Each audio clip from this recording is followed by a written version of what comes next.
chat. Hi guys. For today's video, all you haters out there, I don't care what you feel about this. As a trans person, I decide what I want to hate. And that's on period.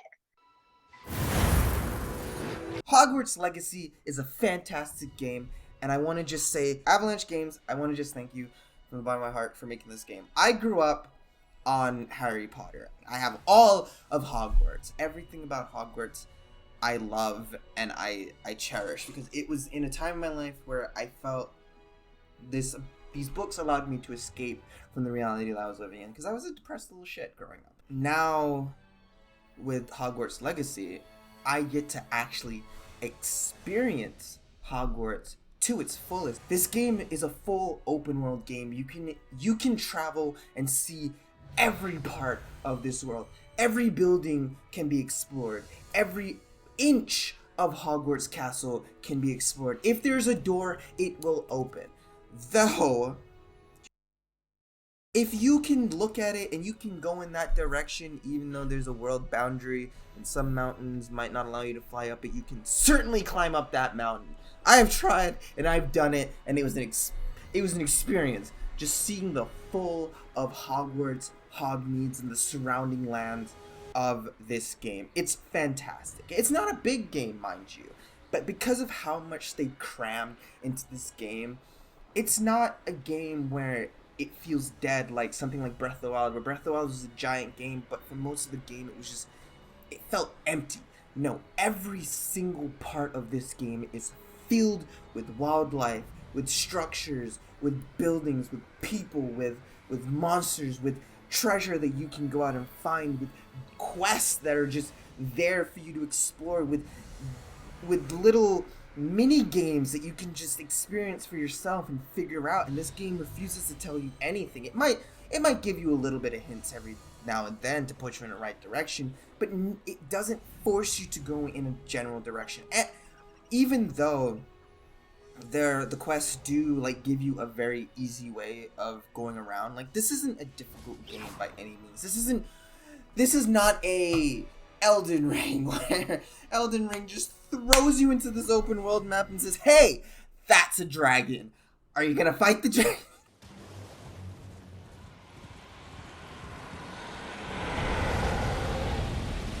Hogwarts Legacy is about you as a player. It's not a set character. It has a very detailed character selection at the very beginning, where you can make any character to look just like you or just like any of the characters in the show. It's up to you. Do what makes you feel happy. But you are a fifth year transferring into Hogwarts, and the premise of the game is that as you're transferring in, there's this really big background story going on, where as you're going to school and exploring the grounds and being just a student. In light of your unique situation, joining us as a fifth year, we've devised something extraordinary to ensure your success. A lot to absorb on your first day. Can't believe I'm here. Professor Weasley has asked that your professors give you instruction outside of the ordinary curriculum. What do they want with a Hogwarts student? I have a rare ability to see whispers of ancient magic. Extraordinary. It's a powerful magic that should only be wielded by a select few. The path we're on is terribly dangerous. It's being a Hogwarts game, so we have spells. There are 26 spells that you can use, ranging from fierce attack spells that are red. Those are your Bombardo spells, your flame spells, anything that deals damage, that's all your red spells. And then we have utility spells, that is your Lumos. Lumos Maxima. Then we have our spells that affect enemies and can be used on landscapes. Those are your purple spells. They're spells that have utility built into them, like you can move objects to help you get over obstacles, or you can use it against enemies to help you in battle. And then we have our yellow spells. These are just spells that are mainly used on enemies to freeze an enemy, slow an enemy down, make the battles just a little bit easier. And then we have our light green spells, which are strictly utility. They are just for the room of requirements. That's all they're used for. Then we have our unforgivable spells, the green spells. You're allowed to learn all the unforgivable spells. Basically every spell that we saw throughout the show, movies, the old games, they're here. They're all here, and they're all for you to use any which way that you want to use them. Because of control limitations, you're only allowed to use 4 spells at a time, so choose wisely. Spells in this game do go on cooldown as you're battling and use. The only bug that I've truly experienced with the spells is when it comes to the shielding, because sometimes you might break a shield, but the game might not respond properly, where it will ignore the spell, go on cooldown for like a second, and then come right back up, and then you're just bombarded with a bunch of spells, and then you're basically just dead. Along with spells, we have armor types, and I really hate how they did armor in this game. And I feel like one slight change might make the system way better, but how armor is done in this game is like, it's a gear system where you have your hats, your scarves, your cape, your overall fit, like shirt, pants, that's together, and then we have gloves, and eyeglasses. Every gear has a stat attached to it, increasing your health, your armor, and your spell damage abilities. So every spells deal more damage as you're gaining armor. The only problem with this upgrading that I found is that monsters scale with your level. So that means it doesn't matter if you're doing more damage with your armor or you have more armor on your armor. I feel so dumb.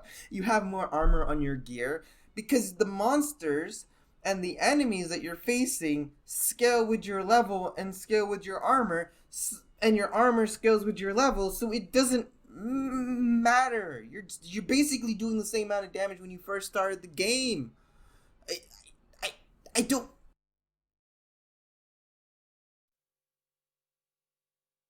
That leads us into upgrades. So spells, gear, upgrades. Upgrades are, like I said before, you scale and level. Your upgrades come from killing monsters, completing quests, and completing schoolworks. I think that's the only place that you can get it. Oh, and completing challenges. Yeah, completing challenges. You can probably put that in with quests because some of the challenges and the quests like go together. And learning lore. But yeah, as you're upgrading, you're allowed to learn. You have a natural tech tree as you're upgrading and you're getting levels. Each level allows you to unlock 1 spell point for spells, stealth, one core, dark arts, and room requirements, which we'll get into later. Basically, everything in this game can be upgraded. All your spells can be upgraded. All your dark art spells can be upgraded. Your one core, your actual wand can be upgraded. And then the room of requirements, which is basically like your personal room, can even be upgraded in its own unique way. Enemy types. There are 67 different types of enemies in this game, but a lot of them are generally the same. Like we have dark wizards, but dark wizards can be like flame wizards or lowly wizards or like high wizards. And then we have orcs. Goblins. We have goblins, like little goblins, flame goblins, goblins with a bow. Like it's just generally the same. Once you know one, you've seen them all. And I haven't seen every single monster in this game, but a lot of the other monsters in this game, like ogres, there's even like some wood elves. When you kill them, you gain potion ingredients. That's basically what they drop. Potions are actually very helpful in this game. So we have the Wiggenweld potion, then you have an Erdurus potion, Focus potion, Maxima potions, Invisibility potions, and then we have a Thunderbrew potion. Each potion can be crafted in your room of requirements, which we'll get into in a second. So room of requirements is your general main area. You don't use your dorm room for basically anything. It's basically just a soft reset for the game. You spawn there after you've completed like a major quest or whatever, but you don't do anything in this room. Your room of requirements is where you do pretty much everything. It's where you grow plants, brew potions, and keep pets, and upgrade your armor, and unlock new gear, or discover new unlocked. I love this game. Oh, lastly, you can flush the toilets in this game and wash your hands. So, there's that. All in all, there's so much to love about this game, so little to hate. I give this game, like, a 9 out of 10. I love Hogwarts, and I don't really care how people feel about this. J.K. Rowling can go... Do I think you need to buy this game at $60? No. I don't think anybody should spend $60 for a game. I paid for this game, obviously, for this YouTube channel, but I would have probably saved my money until it went on sale. So yeah, that's it for me. Make sure to hit the subscribe button.